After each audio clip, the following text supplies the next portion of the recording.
Alam nyo ba guys, sobra ako natutuwa. Sobra ako natutuwa kasi syempre, natutuwa ako ngayon kasi iba pala yung feeling na nasa maayos na sitwasyon ka. Kasi nagagawa mo yung mga gusto mo, na-enjoy mo yung buhay na meron ka. So, yun, kakatuwa lang kasi basta ang saya ko ngayon araw. Kasi ilan taon din akong parang kontrolado, yung ganun. Parang hindi mo pwedeng enjoy yung buhay mo, yung ganun. Basta iba kasi ngayon eh. Ngayon ay masaya ako kung anong nangyayari sa akin ngayon. Kasi mas malaya ako.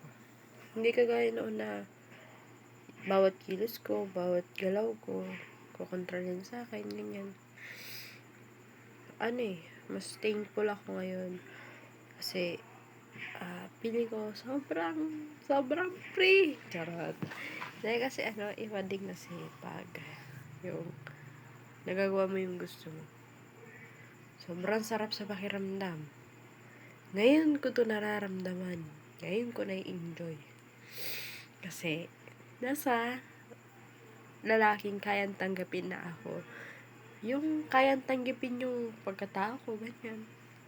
Yun ang nakakatuwa sa part na ngayon na nai-enjoy ko. Kasi, kung ano man gawin kong gusto ko, walang nagagalit. Talaga, ako lang. Pag pinagsisihan ko yung nangyari, ako lang magagalit. Pero yun, kakatuwa lang. Sobrang thankful ako sa partner ko ngayon. Kasi, wala siyang pinagbabawal sa akin. Gagawin ko lahat ng gusto ko. Huwag ko lang abusuhin, syempre. Pero, masaya ako ngayon kasi nararamdaman ko yung pagiging malaya ako. So, yun lang. Kinikilig ako ngayon. Kaya nag-video ko. Yan. Thank you sa pakikinig. Sana kayo din. Enjoy nyo yung buhay. Yung kung saan kayo sumasaya, gawin ninyo. Kasi, iba kasi pag nagagawa natin yung mga gusto natin sa buhay. In a good way, ha? Yung in a good way. Huwag naman yung bad way. Masama na yun. Pero sa akin kasi naikukumpara ko lang yung noon at ngayon. Na mas na-enjoy ko ngayon. Kasi, mas malaya ako. Yun lang. So, yun. Thank you sa pakikinig.